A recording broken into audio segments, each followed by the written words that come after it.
Atos 6, de 8 a 15, a palavra do Senhor nosso Deus diz assim: Estevão, cheio de graça e poder, fazia prodígios e grandes sinais entre o povo. Levantaram-se, porém, alguns dos que eram da sinagoga, chamada dos libertos, dos sirineus, dos alexandrinos e dos da Cilícia e Ásia, e discutiam com Estevão. E não podiam resistir à sabedoria e ao espírito pelo qual ele falava. Então subornaram homens que dissessem: Temos ouvido este homem proferir blasfêmias contra Moisés e contra Deus. Sublevaram o povo, os anciãos e os escribas, e investindo o arrebataram, levando-o ao sinédrio. Apresentaram testemunhas falsas, que depuseram: Este homem não cessa de falar contra o lugar santo e contra a lei, porque o temos ouvido dizer que esse Jesus, o Nazareno, destruirá este lugar e mudará os costumes que Moisés nos deu. Todos os que estavam assentados no sinédrio, fitando os olhos em Estevão, viram o seu rosto como se fosse rosto de anjo. Vamos orar. Senhor, te agradecemos, ó Pai, pela tua palavra, pedimos iluminação, a bênção do teu Espírito, e seja exaltado o teu nome, o nome do teu Filho tão somente. Cumpre os teus propósitos nesta tarde. É no nome de Cristo que oramos. Amém. Amém. Meus irmãos, o Senhor Jesus Cristo deu à sua igreja apóstolos, evangelistas, pastores e mestres. Ele deu dons aos homens. Já sabemos quem são os apóstolos. Também observamos nos primeiros versos do capítulo 6 a instituição do diaconato. Mas quem são estes evangelistas das listas do Novo Testamento? Esses evangelistas que são colocados em segundo lugar na igreja, antes dos ofícios ordinários de pastores e mestres. Observamos em nosso capítulo e no restante do livro de Atos que os evangelistas são assistentes dos apóstolos e por isso também são pregadores da palavra. Então podemos colocar nessa categoria de evangelista Estevão e Filipe, o evangelista. Também podemos nos lembrar do discípulo amado, Timóteo, discípulo do apóstolo Paulo, também um auxiliar apostólico. Então, todos esses dons Cristo deu à igreja, assim como os demais oficiais da igreja, apóstolos, e temos aqui evangelistas, pastores, mestres, temos os diáconos. Todos estes são homens vocacionados pela graça de Deus. E conforme vemos no Novo Testamento, todos possuem características e habilidades que os qualificam para os seus deveres.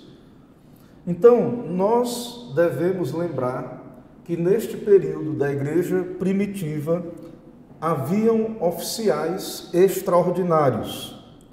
Haviam os apóstolos e outros pregadores, além dos apóstolos, e também sabemos pastores e mestres.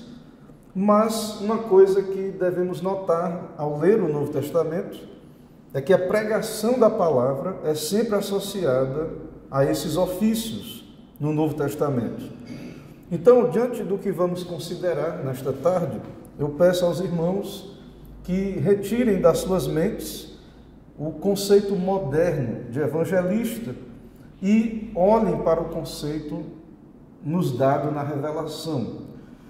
Então, sobre esses evangelistas, pregadores, Estevão, um diácono, mas também um evangelista, sobre os apóstolos, pastores, mestres, o apóstolo Paulo, em Romanos 10, 15 a 14, nos falando da pregação, diz: como porém invocarão aquele em quem não creram? E como crerão de quem nada ouviram? E como ouvirão se não há quem pregue? E como pregarão se não forem enviados? Então, há uma vocação, há um ofício. Cristo dá dons à igreja para a pregação da palavra. Então o Senhor chama homens para este ofício, dá dons aos homens para esta obra grandiosa da pregação. E então, para nós, é evidente que há pessoas especialmente chamadas para a pregação do Evangelho, de modo autoritativo e público.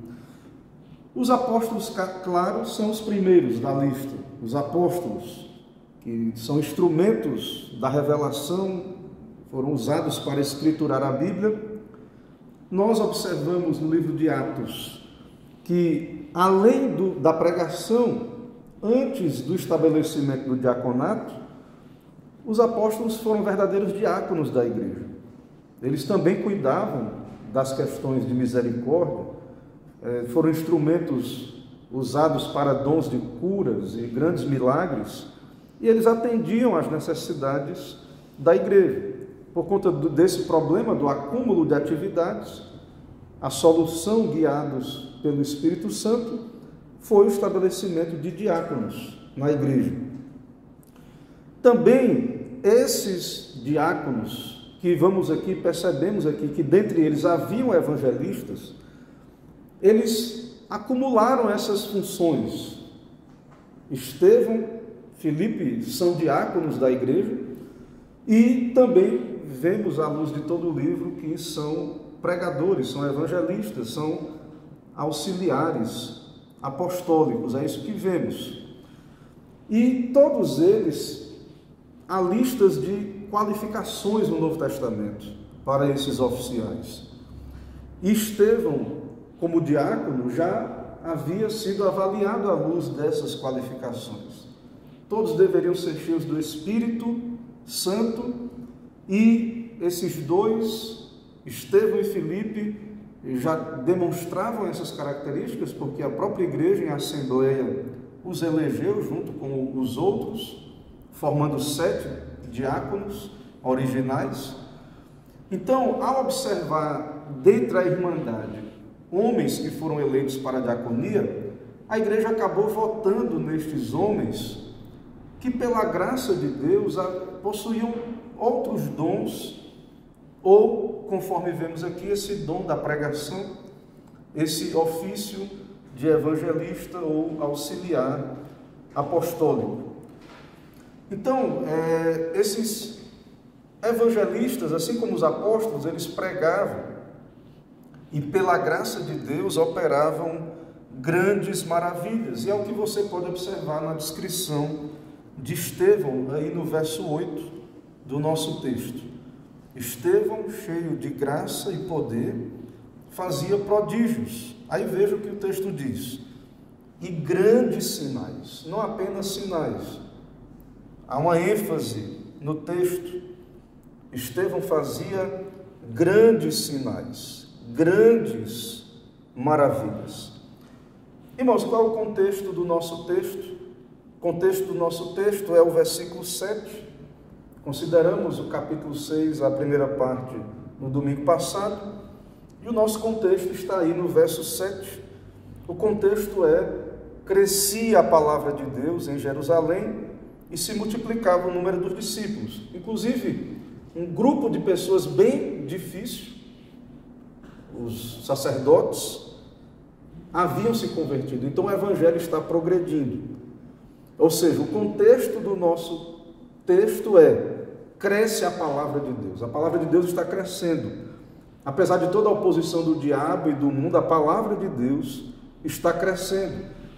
Em meio a um contexto em que um discípulo vai morrer, o primeiro mártir, no nosso texto, na verdade no próximo capítulo, no capítulo 7, após a sua pregação, Estevão, então, morto. Então, nesse contexto, a palavra de Deus está crescendo em meio a inimigos da fé, opositores, pessoas se opondo à igreja. Então a palavra está sendo divulgada. Os crentes estão crescendo espiritualmente. E isso deve nos fazer perguntar: será que mais pessoas estão conhecendo a palavra de Deus em nossa cidade?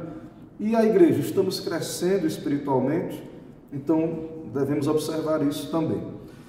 Irmãos, o nosso tema, o meu tema aqui neste texto, nesta tarde, é Estevão, diácono evangelista e o primeiro mártir cristão.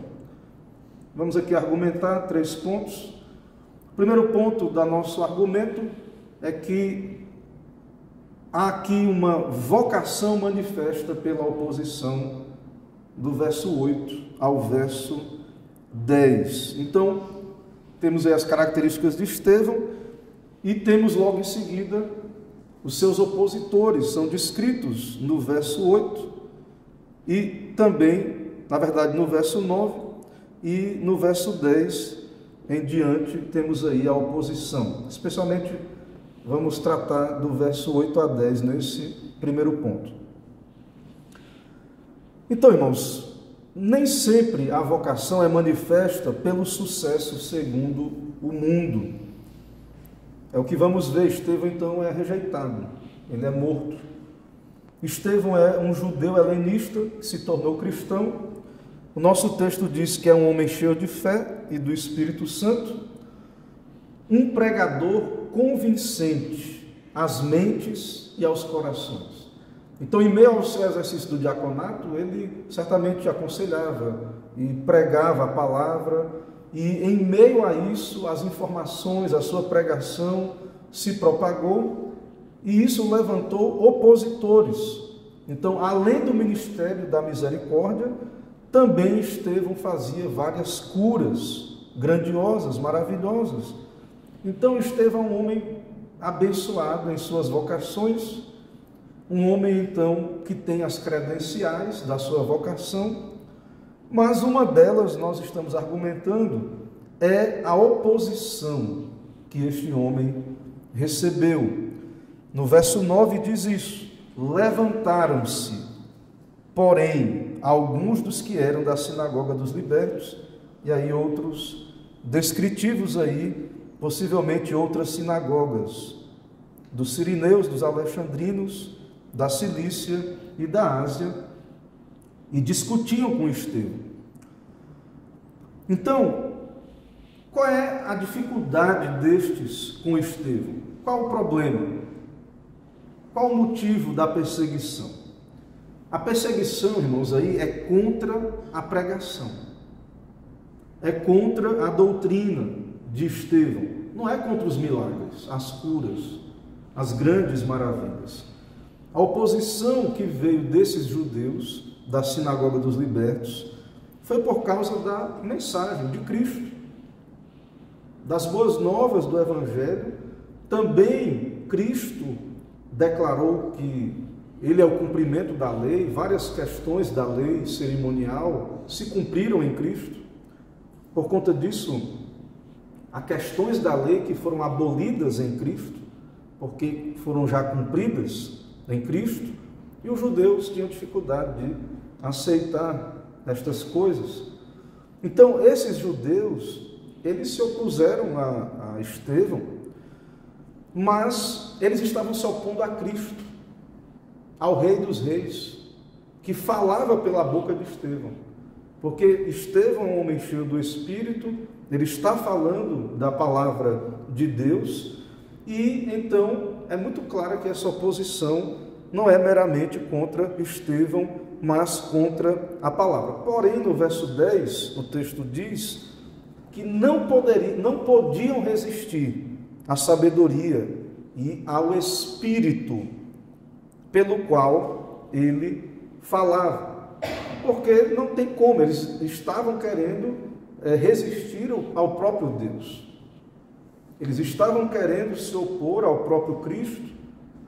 O Espírito Santo é Deus, o Espírito Santo estava falando pela boca deste servo do Senhor, e não havia como, de fato, estes legalistas, judeus legalistas, e na verdade não entenderam nem mesmo Moisés, se oporem a este homem de Deus. Então, esses judeus eram defensores, entre aspas, da lei de Moisés. Eles não entenderam a lei, eles tropeçaram na lei.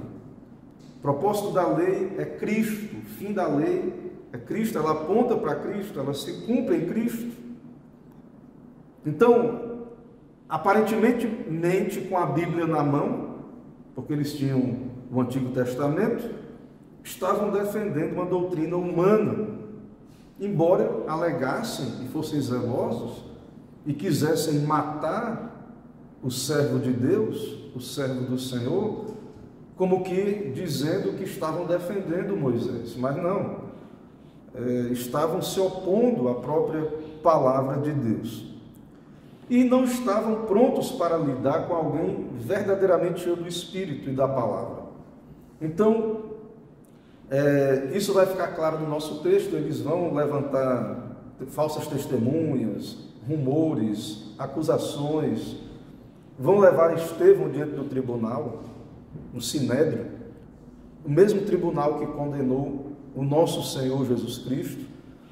E em Estevão está se cumprindo o que Cristo falou. O Senhor Jesus, em seus sermões, ele disse aos seus discípulos que lançarão mão de vós e vos perseguirão, entregando-vos às sinagogas e aos cárceres, levando-vos à presença de reis e governadores por causa do meu nome. Então, essas situações da igreja, de perseguições, de acusações, de servos de Deus serem condenados diante de tribunais, isso Cristo já havia profetizado. E ele disse: não se preocupem com o que vocês vão dizer. E ele diz: porque eu vos darei boca e sabedoria, que não poderão resistir, nem contradizer todos quantos se vos opuserem. É o que está acontecendo aqui. É o que está se cumprindo aqui na vida de Estevão. Cristo pôs sabedoria na boca deste homem. O Espírito Santo. Quem é que pode resistir à sabedoria de Cristo? O Senhor Jesus disse: sereis entregues por seus parentes, pais, irmãos, parentes, amigos, e matarão alguns dentre vós. Então, essa questão da morte dos cristãos, isso já estava então anunciado, que essas coisas iriam acontecer. Jesus disse: de todos sereis odiados por causa do meu nome, mas não se perderá um fio de cabelo da vossa cabeça. Então o Senhor Jesus já alertou: não se preocupem com o que vocês haverão de falar, vos será concedido. Então, por que Estevão, a sua pregação era tão convincente, tão irresistível? Qual é o segredo? Qual é a estratégia de Estevão? O que faz ele ser esse homem de Deus que ele era? Cristo. Jesus Cristo, nele, falando através dele. Ele diz, Jesus: não sois vós o que falais, ele diz, mas o Espírito de vosso Pai é quem fala em vós. Então, o que fez esse ministério de Estevão, tão curto, ser de fato tão abençoado? Cristo, na sua vida, cumprindo as suas promessas através do seu servo. Então, Estevão era assim por causa da palavra de Deus e do Espírito Santo. Os inimigos não perceberam que era contra o Espírito Santo, que resistiam, não perceberam. E aqui vem o nosso argumento, o ponto do nosso argumento. Aqui, nesse ponto, aprendemos que além de conversões, sim, conversões é uma evidência de vocação, é algo que devemos orar por conversões, mas também é evidência de vocação a fúria de Satanás e a oposição do mundo.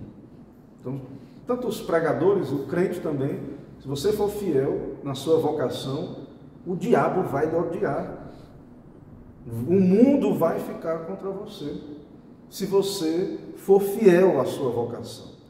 Então, nós sabemos que isso é uma evidência, né, de que estamos no caminho correto, quando Satanás nos odeia e nos persegue e o mundo todo se levanta contra nós. Isso é uma boa evidência, não fiquem preocupados com isso.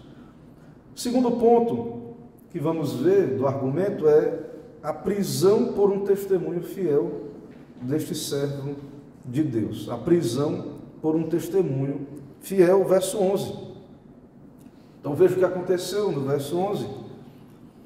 Então subornaram homens que dissessem: temos ouvido este homem proferir blasfêmias contra Moisés e contra Deus.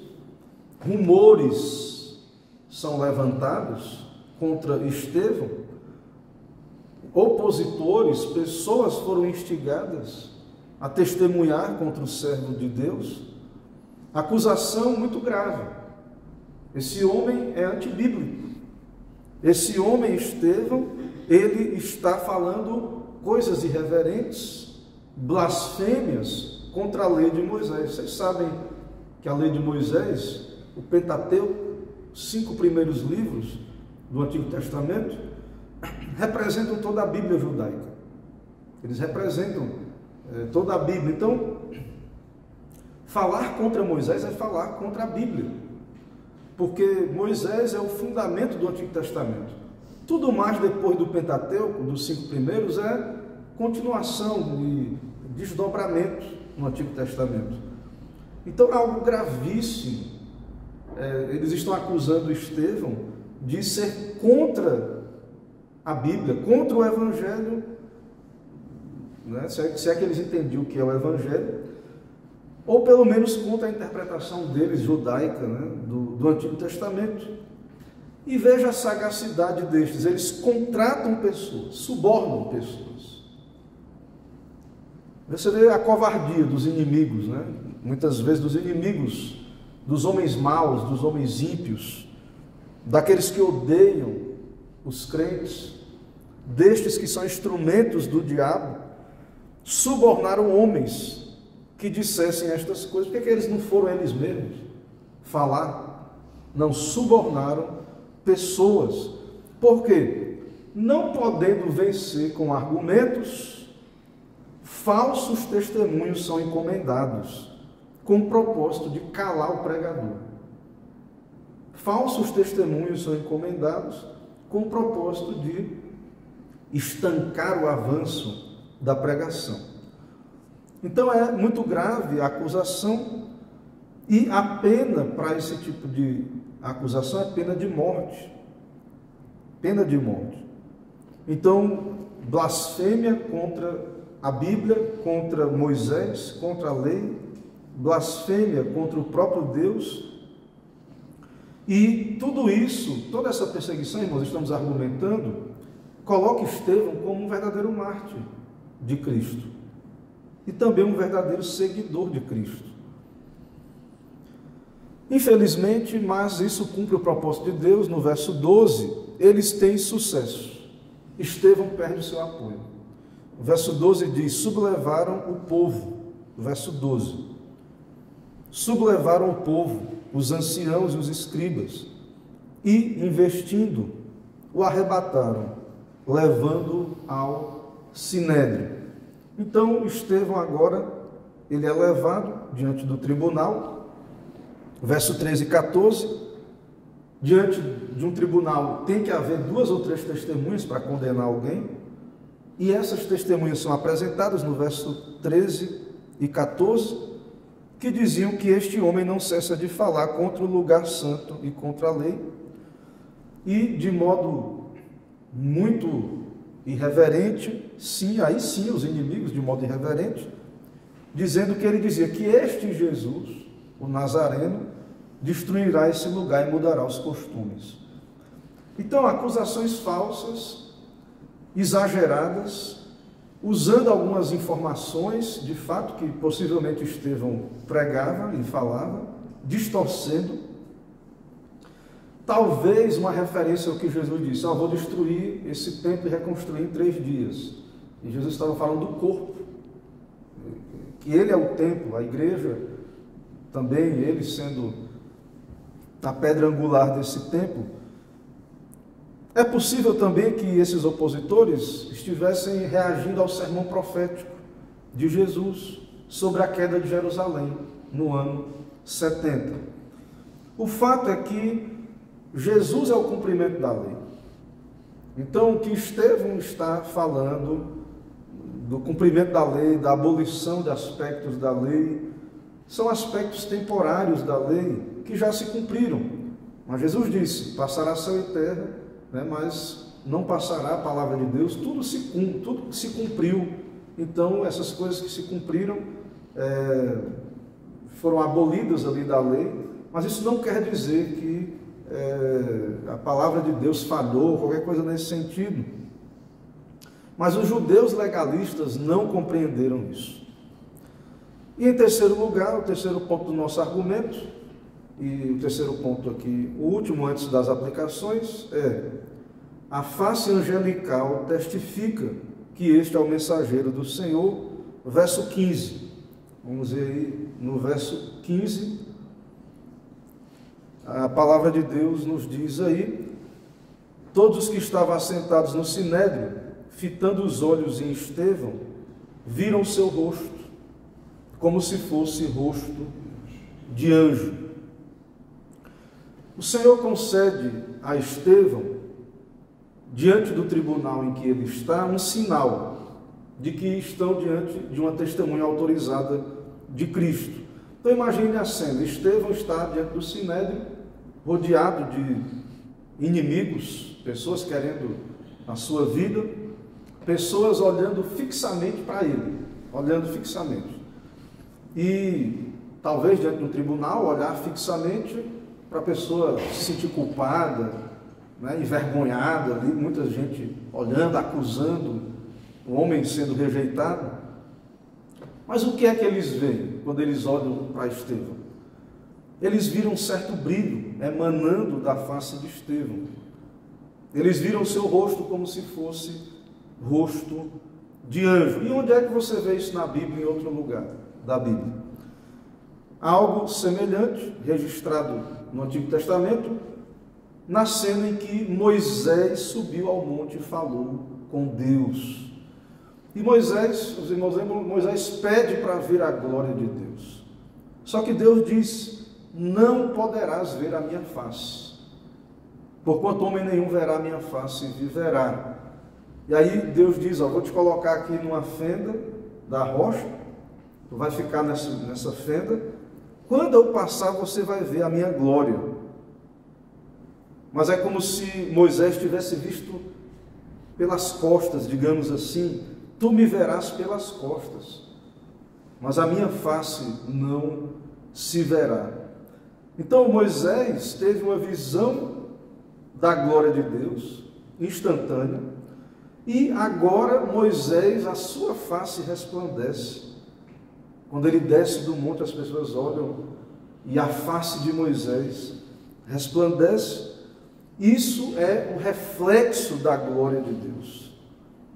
Também há outro caso da transfiguração, mas tudo indica, há uma referência que é mais evidente, mais claro que há uma referência a Moisés, porque há essa ideia de estar refletindo.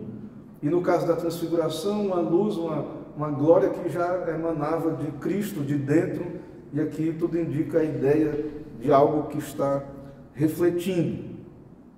Então, Sproul, comentando esse texto, R.C. Sproul, ele diz algo interessante. Ele diz o seguinte: imagine, né, nós estamos aqui colocando a cena, algo terrível, um tribunal, as pessoas odiando, querendo a morte de Estevão, e naquele momento Estevão não refletiu a feiura e o horror estampados nas faces dos seus acusadores, mas a graça e a beleza de Deus sendo derramada. E claro, teremos algo belíssimo quando no próximo capítulo ele ora pelos seus perseguidores, pedindo que o Pai os perdoe, porque não sabem o que fazem. Irmãos, diante disso temos algumas aplicações para nós aqui. Em meio a todos esses problemas que estamos vendo no Novo Testamento, especialmente perseguições, Cristo está reinando. Todos esses eventos estão sendo governados para cumprir os propósitos eternos de Deus. A partir desses problemas, destas oposições, os apóstolos, os evangelistas, o evangelho se espalhou e os eleitos foram alcançados. Nós vimos a palavra de Deus crescia em meio a problemas que houveram antes, e vamos ver que a palavra de Deus vai crescer depois. Inclusive, no próximo capítulo, na pregação e martírio de Estevão, um jovem estava ali ouvindo o pregador, Saulo, que se converterá e se tornará um grande missionário, apóstolo de Cristo e instrumento para a conversão de tantas vidas para Jesus Cristo.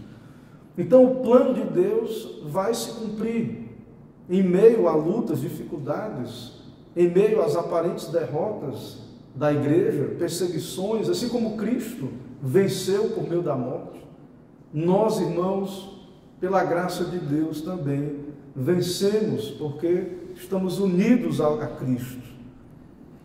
E nada pode impedir o avanço do Evangelho. O profeta Isaías, ele falando desta soberania de Deus, o Senhor fala, Isaías 43:13, ainda antes que houvesse dia eu era, Deus diz, e nenhum há que possa livrar alguém de minhas mãos. Agindo eu, quem impedirá? Agindo Deus, quem impedirá? Isaías diz. E Gamaliel, não podemos esquecer o conselho de Gamaliel, que vimos há pouco tempo, no capítulo 5 de Atos. Gamaliel disse: dai de mão a estes homens, deixai-os, porque se este conselho e obra vem de homens, perecerá. Mas, se é de Deus, não podereis destruí-los. São indestrutíveis. Gamaliel está dizendo, esses homens são indestrutíveis, essa igreja, os crentes, né, nós, o Whitefield dizia, né, que somos indestrutíveis até cumprirmos a nossa vocação, o plano de Deus. Para nós é mais ou menos isso que Gamaliel está dizendo. Vocês não podem destruí-los. E mais, dê de mão com isso, pare com isso, porque vocês não podem destruí-los. E mais, para que não sejais porventura achados lutando contra Deus. É o que estão fazendo aqui, querendo calar Estevão, matá-lo, persegui-lo. Estão lutando contra Deus. E eles antes concordaram, o Gamaliel, eles concordaram com isso. O reverendo Paulo Anglada, ele comenta, aplicando esse texto, ele comenta da seguinte maneira: um acontecimento trágico como o martírio de Estevão revela-se sob o controle soberano e absoluto do Senhor da história, como um instrumento da sua graça para levar ao mundo o Evangelho de Cristo.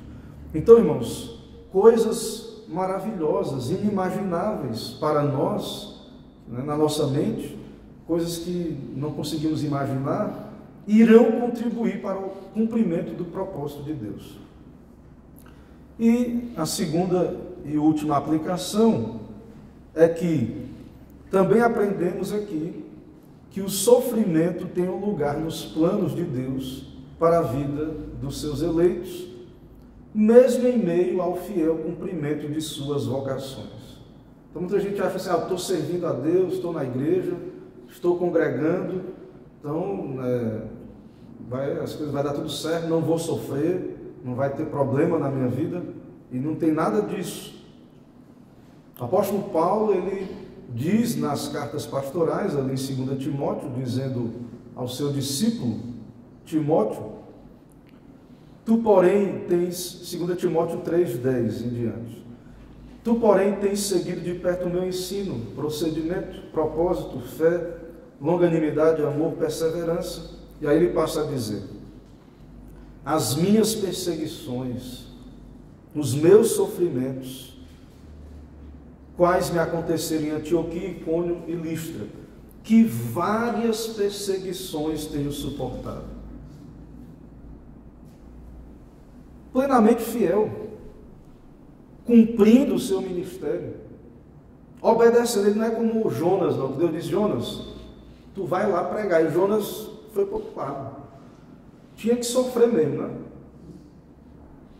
Tinha que sofrer. Não. Paulo sendo fiel e sendo perseguido. Mas ele diz: de todas, entretanto, me livrou o Senhor. Mas ele diz isso aqui que nos interessa para o nosso argumento. Ora, todos quantos querem viver piedosamente em Cristo Jesus serão perseguidos. Todos os que querem, todos, não é só os apóstolos, os evangelistas, pastores e mestres, todos os que querem viver piedosamente. E o sofrimento tem um lugar na nossa vida. Mesmo fiéis, perseverantes, cumprindo nosso dever, haverão perseguições, pessoas que irão se opor a você,